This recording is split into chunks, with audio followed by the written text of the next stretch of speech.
Bom dia, né? Quarto ano. Vamos lá, né? Dar início a mais uma semana. Tire seu livro de português, abra na página 130. Advérbios e locuções adverbiais, né? Então, nós temos aqui um trecho do poema Alma Minha Gentil, que te partistes, de Luís de Camões. Alma minha gentil, que te partistes tão cedo desta vida descontente. Repousa lá no céu eternamente. E viva eu cá na terra sempre triste, né?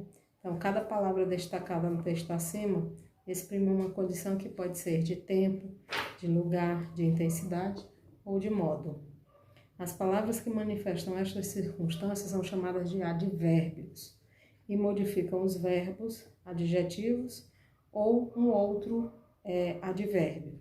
Aí nós temos os advérbios de tempo, longe, não, logo, ontem, hoje, amanhã, né? O de modo, nós temos bem, mal, assim, depressa.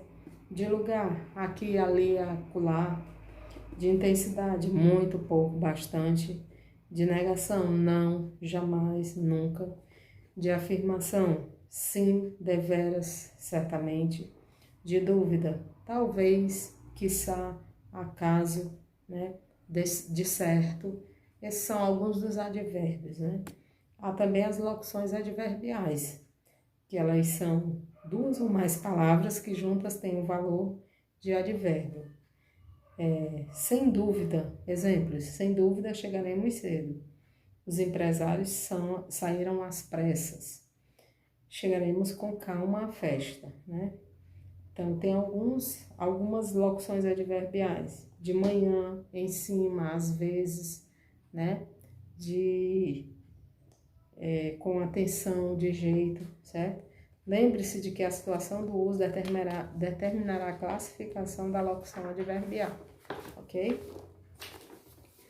Primeira questão, você vai transformar a locução adverbial num advérbio, por exemplo, terminado com mente, né? Exemplo, de modo inteligente, inteligentemente, com muito cuidado, cuidadosamente. Assim você faz com as outras palavras. Na segunda, você vai dizer que tipo de advérbio é esse, se é de modo, se é de afirmação, negação. Aí você vai escrever no quadrinho. Na terceira, você vai reescrever as frases substituindo os advérbios destacados por locuções adverbiais. Por exemplo, Camila pediu atenção calmamente. Aí você vai escrever como? Camila pediu atenção com calma. E assim você vai com as outras. Na quarta questão, você vai completar as palavras com os advérbios, né? Que vocês vão procurar aqui no diagrama. Os advérbios que vocês vão procurar no diagrama. Realmente, sempre, certamente, pouco e depois. Página 132. Você vai marcar a opção em que expressa o verbo destacado, né? A frase, o nome destacado expressa intensidade. Só uma é a correta e você marca. Na sexta, você vai classificar os advérbios.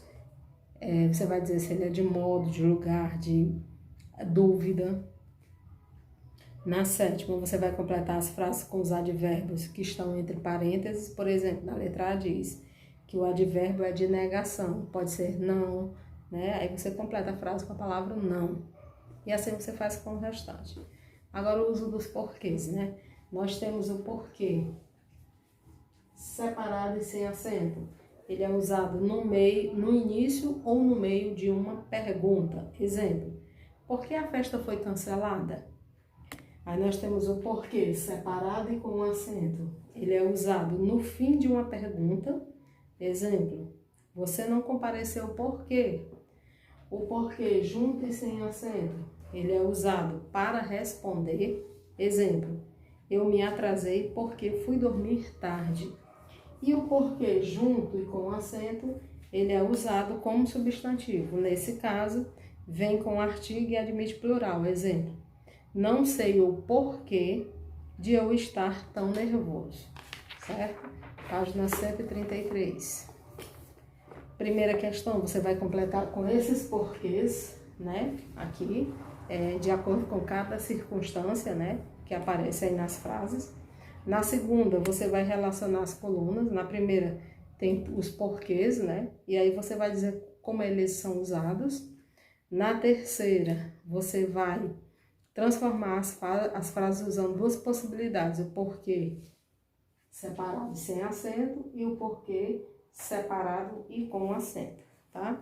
E na última questão, você vai marcar a frase que está escrita corretamente. Só uma está escrita corretamente, é a que você vai marcar, tá bom? Essa foi de português, já nós teremos mais uma aula. Até já!